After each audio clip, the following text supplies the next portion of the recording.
오늘 저희들 읽은 말씀은 에스겔 47장 8절부터 12절입니다. 제가 읽겠습니다. 그가 내게 이르시되 이 물이 동쪽으로 향하여 흘러 아라바로 내려가서 바다에 이르리니 이 흘러내리는 물로 그 바다의 물이 되살아나리라. 이 강물이 흐르는 곳마다 번성하는 모든 생물이 살고 또 고기가 심히 많으리니 이 물이 흘러 들어가므로 바닷물이 되살아나겠고 이 강이 이르는 각처에 모든 것이 살 것이며 또 이 강가에 어부가 설 것이니 엔게디에서부터 에네글라임까지 금을 치는 곳이 될 것이라. 그 고기가 각각 종류를 따라 큰 바다의 고기같이 심히 많으려니와 그 진벌과 갯벌은 되살아나지 못하고 소금 땅이 될 것이며 강 좌우가에는 각종 먹을 과실나무가 자라서 그 잎이 시들지 아니하며 열매가 끊이지 아니하고 달마다 새 열매를 맺으리니 그 물이 성소를 통하여 나옴이라. 그 열매는 먹을 만하고 그 잎사귀는 약 재료가 되리라. 아멘.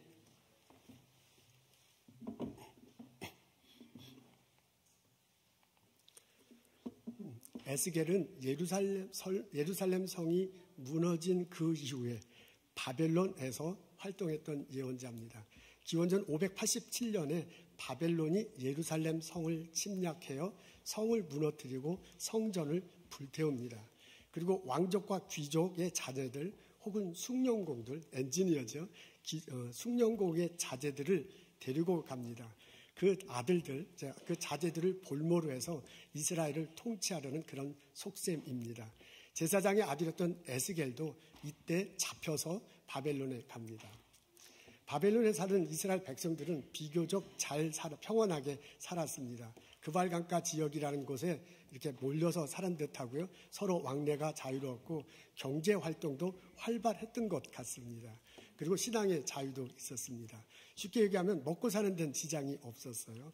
그럼에도 불구하고 그 사람들에게 신앙적 갈등이 있었습니다. 질문이 있는데 그 질문에 대한 답을 찾기가 참 어려운 거야. 예루살렘 성벽이 무너지고 성전이 불타는 것을 봤어요. 그리고 자기네들은 잡혀왔어. 그러면서 자꾸 하나님에 대한 질문이 생기는 거예요. 하나님이 우리를 버리시지 않았는가?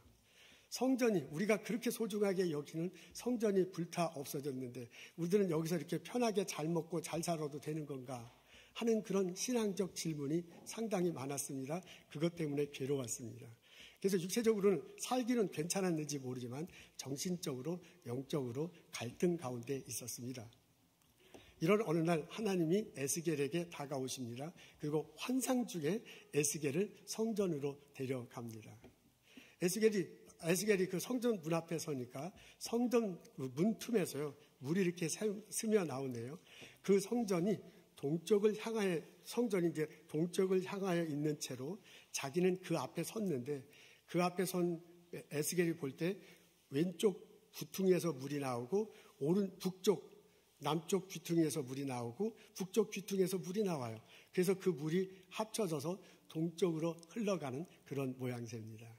하나님이 에스겔을 데리고 가서 그 물을 따라 데리고 내려가네요. 1,000척을 내려갔다 합니다. 이것은 오늘날로 하면 500m쯤 돼요.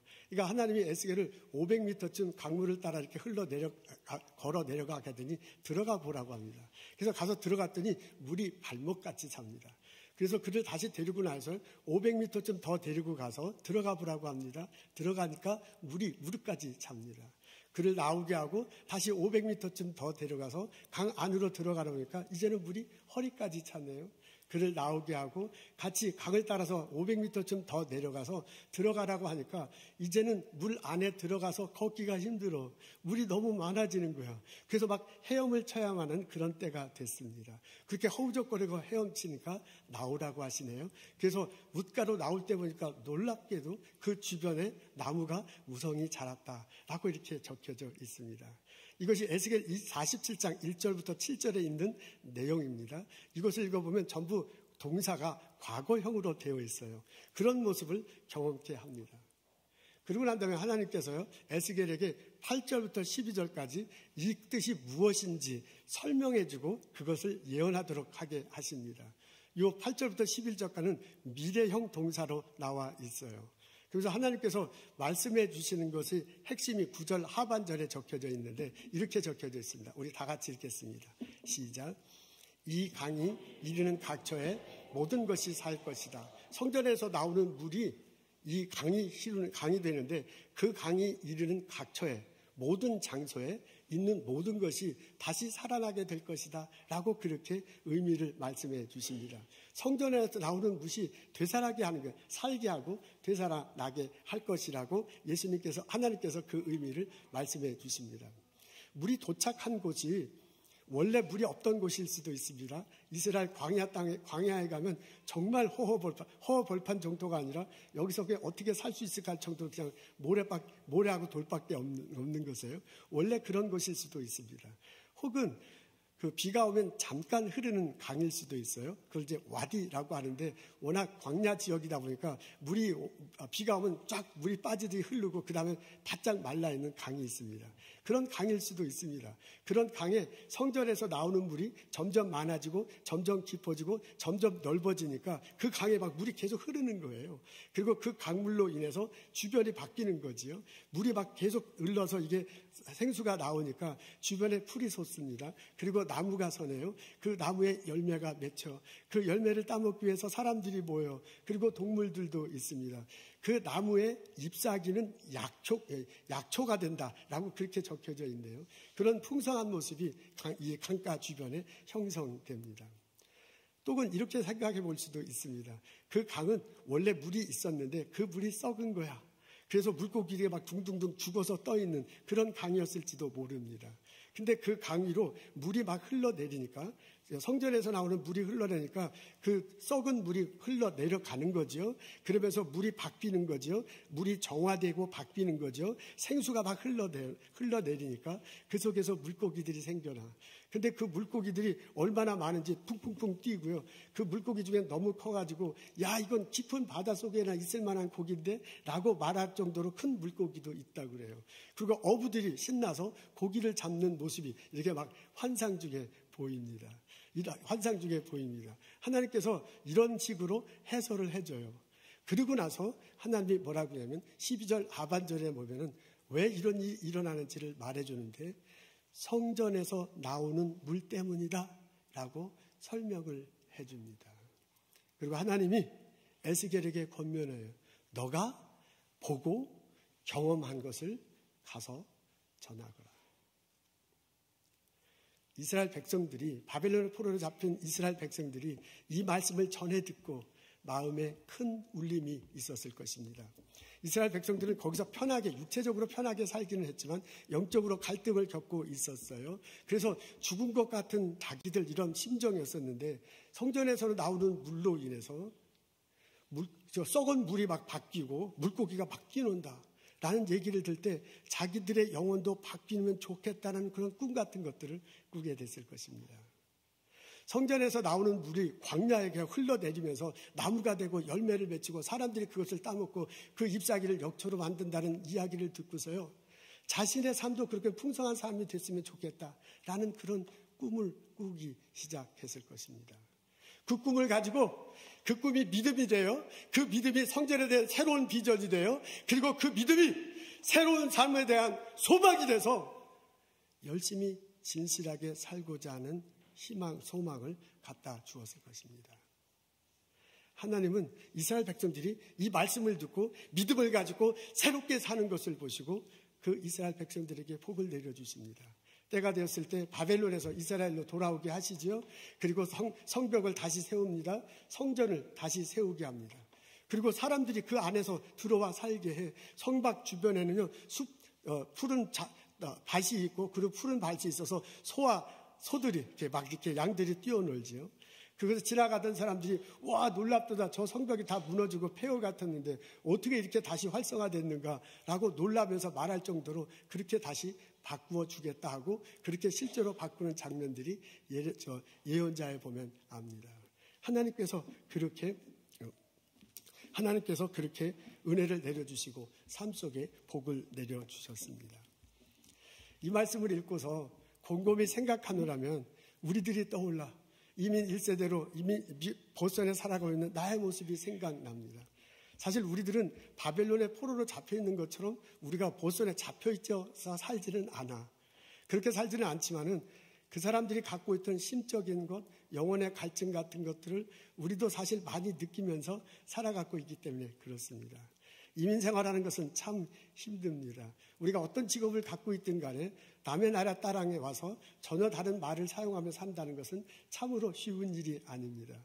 우리 학교에서 가르치고 연구에서 하고 회사 다니시는 분들도 참 힘들지만 스몰 비즈니스 하는 성도님들은 너무너무 힘들어. 월요일 아침에 가서 저녁 때까지 일하시잖아요. 월화수목금토까지 일을 하셔야 돼. 그리고 주일날 와서 예배드리고 오후에 잠깐 시간이 있는데 그 집안일 하다 보면 밤이 돼. 그럼 내일 아침 월요일부터 또 일을 해야 돼. 이렇게 월요일부터 토요일까지 일하고 주일 와서 봉사하시고 우리 어르신 장로님 권사님들 스몰 비즈니스 성도는 그렇게 사세요. 우리 회사에서 다니시는 성도님들도 다 힘들죠. 다 어렵죠. 미국 이민자로서 미국 땅에 사는 것은 결코 쉽지 않습니다. 육체적으로 굉장히 힘듭니다. 이게 이제 쌓이면 연세 드시면 더 하시는 것 같아서 참 마음이 아픕니다.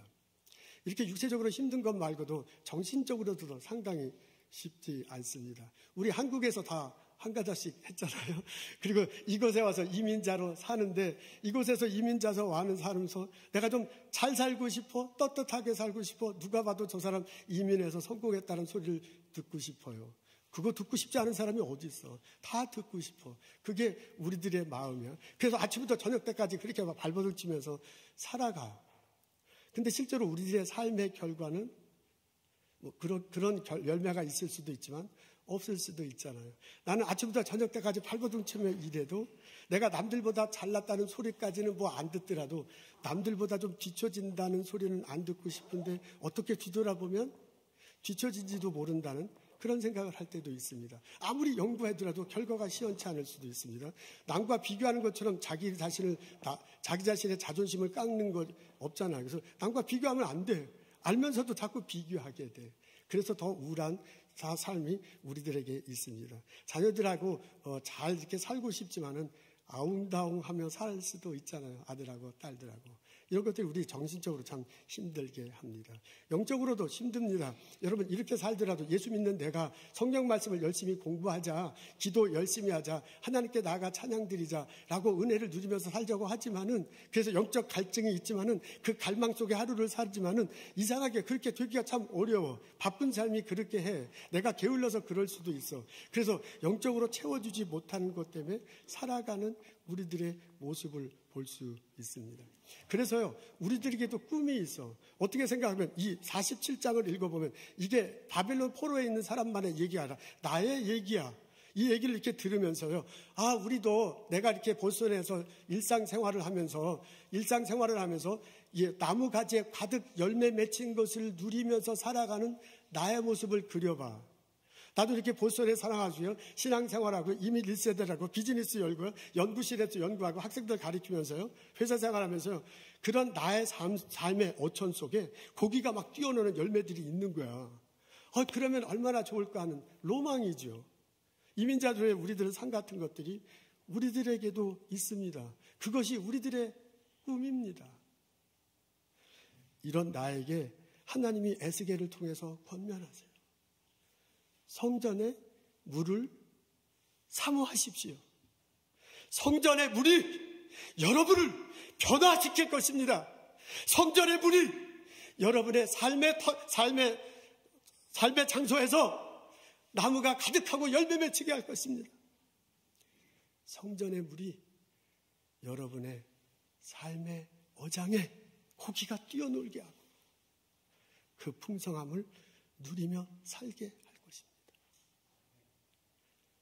에스겔이 전하는 이 말씀을 마음으로 받고 아멘하며 살아가는 나와 여러분 되시기를 주님의 이름으로 기도합니다.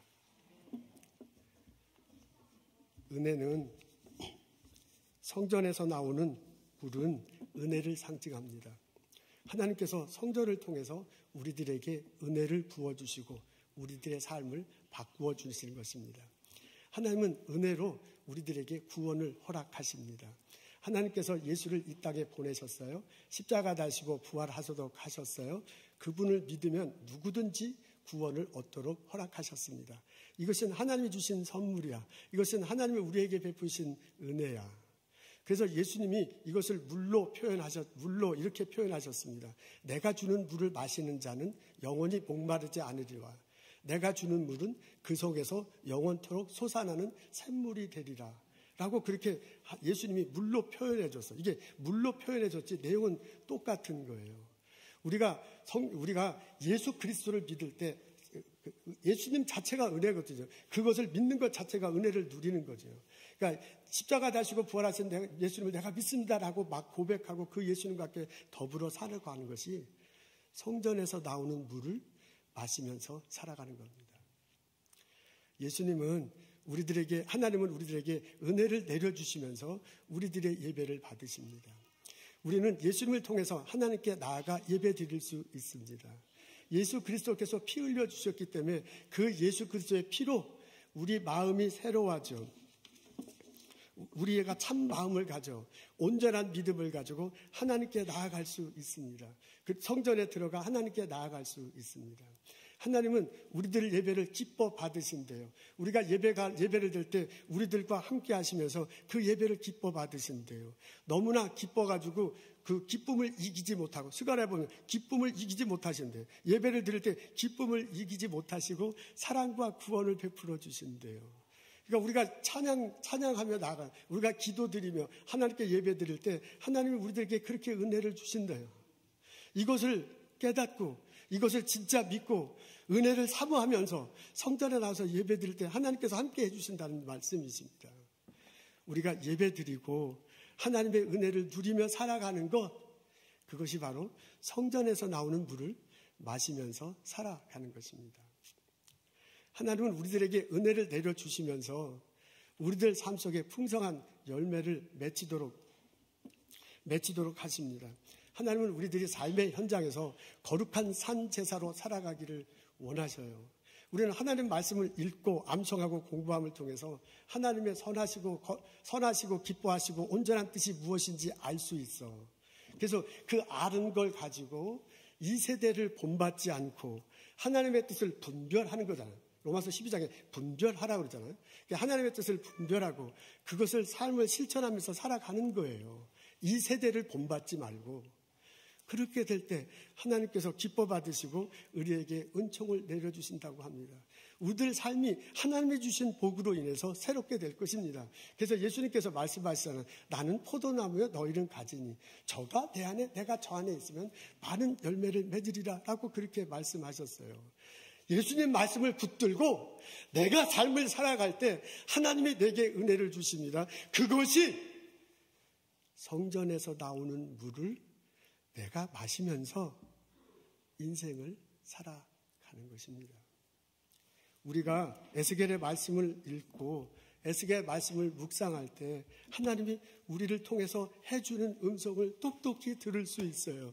성전에서 나오는 물, 그 물을 사모하며 살아가거라. 우리 오늘 예배 드리면서 내 마음을 한번 다시 뒤돌아보면 좋겠어요. 내가 정말 예수를 믿는가? 십자가 다시고 부활하신 예수님, 그분 때문에 내가 구원받았음을 다시 한번 나에게 묻고 확인하는 시간이 됐으면 참 좋겠습니다. 그분 때문에 내가 산다라고 고백할 때, 마음으로 믿고 입으로 시인할 때 하나님의 은혜가 내 마음속에, 내 영혼 속에 다시 한번 임할 것입니다. 여러분 우리가 성전에 나와서 예배 드리는 것을 갈망하며 예배 드리시면 참 좋겠습니다.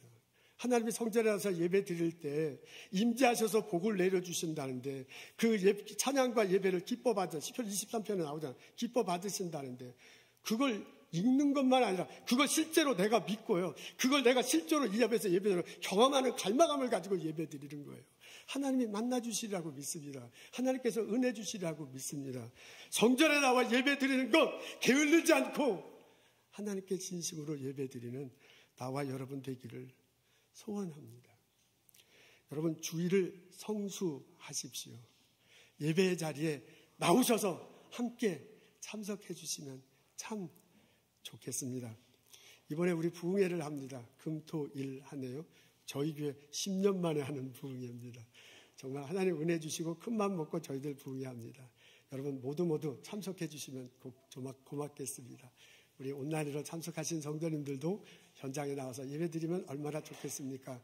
여러분 주변에 있는 친구들 소개하시고요. 같이 와서 말씀 듣고 그리고 서로 은혜 나누고 새로워지는 시간이 됐으면 좋겠습니다. 예배드릴 때 은혜를 내려주셔서 우리를 변화시켜 준다는 그 은혜를 다시 한번 경험하게 될 것입니다. 여러분 우리들이 삶의 현장에서 예수님의 말씀을 붙들고 살 때 하나님이 우리들에게 큰 은혜를 내려주실 것입니다. 나의 일터에, 나의 스몰 비즈니스에, 내가 하는 연구에, 내가 가르치는 학생들, 내 회사에 나를 통해서 하나님의 열매를 맺도록 그렇게 우리를 인도하실 것입니다. 성전에 나오시는 물이 이렇게 성전에 나오는 물을 갈망하고 살아갈 때 성전에 나오는 물이 우리를 풍성한 삶으로 이끌어줍니다. 예수님을 굳건히 믿는 거죠. 예수님을 진실하게 믿고 찬양드리며 예배드리는 거죠. 예수님의 말씀을 붙들고 신실하게 하루하루를 살아가는 거죠. 그때 하나님께서 은혜를 내려주신다고 했으니 그것을 정말 믿고 살아갈 때 하나님께서 은혜를 내려주실 것입니다.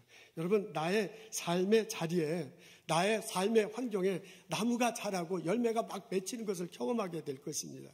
여러분 나의 삶의 어장에 실제로 물고기들이 뛰노는 것들을 내가 보고 그것을 잡으면서 누리는 경험을 하게 될 것입니다.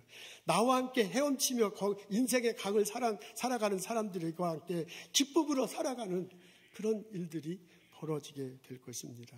여러분 저는 감히 믿고 여러분에게 선포합니다. 우리가 예수님을 붙들고 살고 하나님께 예배하며 살고 예수님의 구원을 고백하며 살아갈 때 하나님이 나의 삶에 구체적으로 복을 내려주실 것입니다. 우리를 건강케 하실 것입니다. 우리 가정에 행복한 일들이 평안한 일들이 생겨나도록 할 것입니다. 우리 일터에서 꿈꾸는 일들이 벌어지게 할 거야. 나의 연구에 좋은 열매가 있도록 할 거예요. 손님들이 와서 주인인 스몰 비즈니스는 나도 행복하고 그들도 행복한 일들이 벌어지게 할 거예요. 우리 자녀들에게 좋은 선생님 만나고 좋은 친구들 만나 좋은 환경 속에서 자라고 좋은 학교 가면 얼마나 좋겠어요. 그리고 이 땅에 공헌하고 살아. 믿음대로 살아. 그게 부모된 우리들의 심정인데 그 일이 벌어나게 될 줄로 믿습니다. 성전에서 나오는 물을 사모하며 살아갈 때 이것이 내게 주는 은혜구나. 내 삶 속에 구체적으로 벌어지는구나. 이것을 듣고 깨닫고 경험하며 살아가는 나와 여러분 되시기를 주님의 이름으로 축원합니다. 아멘. 여러분 내가 성전에 나오는 물을 마시면서 은혜를 누리고 살아가면 내 주변의 사람들에도 그 은혜의 물이 흘러갑니다.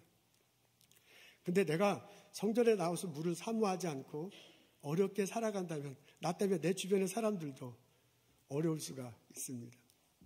요나가 생각납니다. 어느 날 하나님이 부르셨어요. 너 니느웨 성에 가서 하나님 말씀을 전하라. 요나가 안 가잖아요. 니느웨하고는 전혀 다른 오늘날 스페인에 있는 다시스라는 곳으로 갑니다. 배를 타고 이제 막 가는 중이에요. 가다가 풍랑을 만나.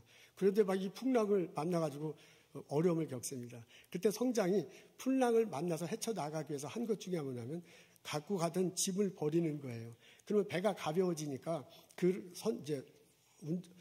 배를 운항하기가 더 쉬울 것으로 생각했어요. 그래서 갖고 가던 짐을 다 버렸는데도 영풍랑이 멈추지 않잖아요. 그래서 어떻게 하면 좋을까 하다가 요나 때문이라는 것을 알게 됩니다. 그래서 요나를 바다에 버리잖아요. 그랬더니 풍랑이 잦게 됩니다. 그리고 편안하게 그 배는 가게 됐어요. 우리는 요나서를 읽을 때 요나를 중심으로 읽어. 그래서 방황하는 요나, 하나님의 말씀에 불순종하는 요나가 순종했다. 막 이런 식으로 해석해. 근데 그 이야기를요, 요나를 중심으로 아니라 선장을 중심으로 읽으면 전혀 다른 스토리가 됩니다. 선장은 요나하고 아무 상관이 없어요. 요나가 순종하든 불순종하고 그 사람은 아무 상관없고 그 사람은 선장은요, 자기에게 주어진 일을 수행하는 중이야. 근데 요나 때문에 이게 무슨 날벼락이에요. 요나 때문에 풍랑을 만나서 자기가 이 선장은 이 배에 싣고 물건을 다 전달해 주는 게 자기가 할 일이야. 그래야 월급 받아. 근데 요나 때문에 그 물건을 다 버려버렸으니 어떻게 됐어요? 나중에 이 선장은 다시스로 가가지고 선주한테 혼났을 겁니다. 혼난 정도가 아니라 그 물건을 다 버렸으니 넌 재산상에 큰 해를 입혔다. 그래가지고 그거 다 물러내라. 그래갖고 빚져갖고 그거 다 물건값을 지불했을지도 몰라요. 선장은 죽을 때까지 요나 그 XX 하면서 욕하면서 살았을지도 몰라. 아니 선장한테 무슨 이게 날벼락이에요. 요나 때문에. 그러니까 요나 하나가 하나님 말씀 순종하며 살지 않았기 때문에 주변에 많은 사람들이 어려움을 겪습니다. 근데 똑같은 이런 일이 바울에게도 벌어집니다. 바울이 예수님의 말씀 전하잖아요. 그것 때문에 모함을 받아요. 예루살렘에서 잡혀요. 그리고 로마로 끌려가는데 똑같은 항로는 똑같아요. 똑같은 배는 다른 배겠죠. 근데 항로는 똑같은 배를 타고 갑니다. 구레테라는 섬이 있어요. 그 섬 중간에, 남쪽 중간에 작은 항구가 있어서 거기서 이제 정박하고 거기서 겨울을 나면 좋을 것 같아요. 바울이 기도할 때도 그렇고 상식선에 생각할 때도 그래. 그래서 선장이 거기서 겨울을 나기도 했어요. 그러다가 선장이 무슨 마음이 들었는지 바람이 잔잔하니까 거기서 조금 더 구레테 섬의 왼쪽으로 항해해서 가려고 해요. 거기가 좀 항구가 좀 넓대요. 그러면 이제 거기서 겨울을 나기가 더 좋은 듯해요. 그래서 안 간다고 했던 그 선장이 배를 띄워가지고요. 쿠레테에서 남쪽으로 이렇게 가가지고 그 섬 왼쪽으로 가기로 합니다. 가다가 풍랑이 불려져요. 유로굴라 풍랑이에요. 풍랑이 북에서 위쪽으로 막 남쪽으로 불러가지고 배가 정처 없이 떠내려가는 거야. 배가 정처 없이 떠내려가는 거예요. 그러니까 막 떠내려가니까 선장이 어떻게 하면 좋을까 하다 배를 조절하기 위해서 자기 배에 싣고 같은 물건을 버리잖아요. 물건을 버리는데도 전혀 이게 배를 조절할 수가 없어. 그래가지고 막 정처 없이 14일 동안 떠돌아다녔습니다. 그때 바울이 선장한테 말하잖아요. 내 말을 듣고 그 섬에 있었으면 이 물건을 버리지 않아도 될 텐데, 여러분의 목숨을 걱정하지 않아도 될 텐데 왜 내 말을 듣지 않았습니까? 라고 선장한테 얘기해요. 그러면서 뭐라면 이제 곧 하나님께서 풍랑을 멈추게 하실 것입니다. 물건은 다 버려서 손해는 입을지 모르지만은 사람 목숨은 살게 될 것이다. 라고 그렇게 말을 합니다. 14일 후에 외딴 섬에 도착하잖아요. 그래서 모든 사람들이 다 살게 됩니다. 바울, 하나님 뜻에 순종한 바울 한 사람으로 인해서 주변의 사람들이 사는 은혜를 누리게 됐습니다. 나로 인해서요. 내가 성전을 향해서 예배드리며 성전에 흐르는 물을 마시며 살아가는 나로 인해서 주변의 사람이 복을 누릴 수도 있고 주변의 사람들이 어려움을 당할 수도 있습니다. 내가 성전에서 나오는 물을 사모하며 살아갈 때 하나님께서 나의 삶에 은혜를 부어주십니다. 나의 삶의 터전에 나무가 자라고 열매가 자라고 그 열매로 모든 사람이 나누어 먹는 일이 벌어집니다. 내가 성전에 나오는 물을 사모하면서 살아갈 때 나의 삶의 어장에 고기가 풍성하게 나 혼자 고기 잡는 게 아니라 주변에 있는 사람들도 같이 고기를 잡는 그런 일들이 벌어집니다. 예수님이 나의 구세주다. 그것이 내게 은혜다. 다시 한번 확인하는 나와 여러분 됐으면 참 좋겠습니다. 예수 그리스도의 보혈의 피로 내가 하나님께 예배드린다. 그 예수님의 말씀을 붙들고 내가 이 세대를 본받지 않고 분별하고 살아간다. 결심하며 살아가는 나와 여러분 되시기를 원합니다. 하나님이 성전에서 나오는 물로 여러분 삶의 터전을 더욱 물을 흘려보내게 하시고 더욱 깊게 하고 더욱 넓게 하고 풍성한 고기들이 많은 열매가 우리들 삶 속에 맺히도록 할 것입니다. 그 은혜를 체험하며 살아가는 나와 여러분 되시기를 주님의 이름으로 축원합니다. 기도하겠습니다. 하나님, 십자가 다시고 부활하신 예수 그리스도 다시 한번 마음에 되새깁니다. 그분의 보혈의 피로 내 죄 용서가 됐다. 그분의 보혈의 피로 내가 하나님께 나아가 성전에 와서 예배드리며 성전에서 나오는 흐르는 물을 사모할 수 있다. 그 예수님의 뜻을, 하나님의 뜻을 알고 분별하며 이 세대를 본받지 않고 살아갈 수 있도록 인도하옵소서.